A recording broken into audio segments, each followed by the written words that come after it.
বললাম একসাথে শহীদ হইলাম, অসুবিধা আছে? জুলাইতে শহীদ হইনি, আফসোস আছে না? আপনারা জানেন দীর্ঘদিন যাবত আমরা শেরেবাংলা মেডিকেল কলেজ হাসপাতাল সহ বাংলাদেশের সকল সরকারি হাসপাতালের অব্যবস্থাপনা দূর করা এবং স্বাস্থ্যখাত সংস্কারের 3 দফা দাবিতে রাজপথে আছি। বরিশালের সকল ছাত্র, শ্রমিক, ব্যবসায়ী, দোকানদার, রিক্সাওয়ালা, অটোওয়ালা, সকল শ্রমজীবী মানুষ তারা আমাদের সাথে যুক্ত ছিল। এই যৌক্তিক আন্দোলনে দফায় দফায় হামলা হয়েছে, স্যাবোটাইজ করার জন্য বারবার চেষ্টা করা হয়েছে, কিন্তু আমরা কোনোভাবেই এই হামলার প্রত্যুত্তর আমরা হামলা করিনি। আমরা কাউকে কোনোভাবে কটু কথাও বলিনি, বকা দিইনি, গালি দিইনি। আমরা শান্তিপূর্ণভাবে আন্দোলন চালিয়ে যাচ্ছিলাম। আমাদের অনশনরত শিক্ষার্থীদের উপরে হামলা করা হয়েছে। আমরা চিহ্নিত করেছি যে এরা ছাত্রলীগের, এরা যুবলীগের হামলাকারী। আমরা সাংবাদিক ভাইদেরকে দেখিয়েছি, প্রিন্ট করে এনে ছবিগুলো দেখাইছি যে এরা কারা, কেন হামলা করলো, এদেরকে এখন কেন ধরা হইলো না। আমরা পরিচালকের কাছে গিয়েছি শেরেবাংলা মেডিকেলের, তাকে আমরা বলেছি যে আপনারা অ্যাকশন নেন, তারা নেয় নাই। আমরা তারপর ডিসির কাছে গিয়েছি, গতকালকে ডিসির অফিস ঘেরাও করার পর আমরা ওখানে যাওয়ার পর ডিসি অফিসের একদল লোক উইথ জেন্টাল অ্যাপ্রোচ তারা আসে। তাদের জেন্টাল অ্যাপ্রোচ আমাদের কাছে মনে হয়েছে এটা সহনশীল, এবং আমরা আমাদের প্রতিনিধি তাদের কাছে পাঠাই যে তোমরা যাও, তারা কি শুনতে চায় তাদেরকে বলো। যখন তারা যায় তারা বললো যে ভাই আমরা তো আসলে একটা কমিউনিকেশন গ্যাপ আছে আমাদের।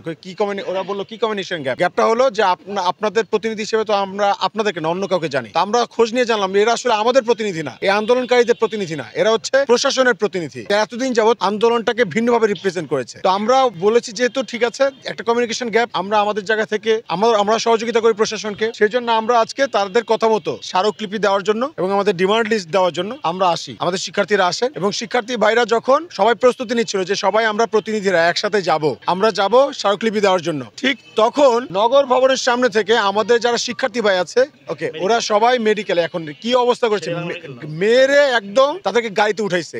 স্পষ্ট ভিডিও ফুটেজ আছে, মেয়েদের গায়ে কোনো মহিলা পুলিশ ছাড়া তাদের চুল ধরে টেনে নিয়ে গাড়িতে উঠাইছে। এটা আমার কাছে আমার দেখা 24-এর গণ অভ্যুত্থানের পরে এইটা একটা ঘৃণিত কাজ, একটা নারীর উপরে তারা অ্যাসাল্ট করেছে, কোন নারী পুলিশ ছাড়া তারা নারীদের গায়ে হাত দিয়েছে। এটা একটা জঘন্য কাজ। এবং তারপর আমরা তো দেখালাম যে দেখেন ভাই এই যে ছাত্রলীগের এরা হামলা করেছে সাধারণ শিক্ষার্থীদের উপরে, যুবলীগের এরা হামলা করেছে, আপনারা ওদেরকে ধরেন, মেডিকেলের দালালদের ধরেন, দেখাইছি, কিন্তু তারা কোনোভাবেই মেডিকেলদের দালালদের ধরতে পারে না। কিন্তু শেষমেশ আজকে আমাদের শিক্ষার্থী সুহান সহ আরো অনেককে ধরেছে, নিয়ে তারা পুলিশ কমিশনার ওখানে নিয়ে গেছে। না ওরা গোপন জায়গায় নিয়ে গেছে, গোপন জায়গায় নিয়ে গেছে, আমরা জানি না ভাই এখন কোথায় নিয়ে গেছে আমরা জানি না। কয়েকজনকে ছেড়ে দিয়েছে ইতোমধ্যে। রোহানোর কোথায় আহত অবস্থায় হাসপাতালে আছে, পরিবার মেরেছে, অবস্থা কিন্তু আমাদের যে সুয়ান নামের যে আমাদের ছোট ভাই সুয়ানকে 2018 সালে কি একটা হাতে হচ্ছে মজা করে একটা ছবি তুলেছে, সেই ছবি টেনে এনে বের করে তাকে আওয়ামী লীগের ট্যাগ দিয়ে ডেভিল হান্টের মামলা দিয়ে তাকে হচ্ছে কোর্টে চালান করে দিয়েছে। যেখানে এই ছেলেটা 24-এর গণ অভ্যুত্থানে তিনি ছিলেন একজন জুলাই যোদ্ধা, আমাদের একজন জুলাই বীর, যে 17টা গুলি খাইছে, 17টা বুলেট যার শরীরে দাগ আছে, সেই ছেলেটাকে ডেভিল হান্টের আওয়ামী লীগের দোষর বলে হচ্ছে তাকে কোর্টে চালান করে দিয়েছে। এটা তো হচ্ছে স্পষ্ট একটা প্রহসন।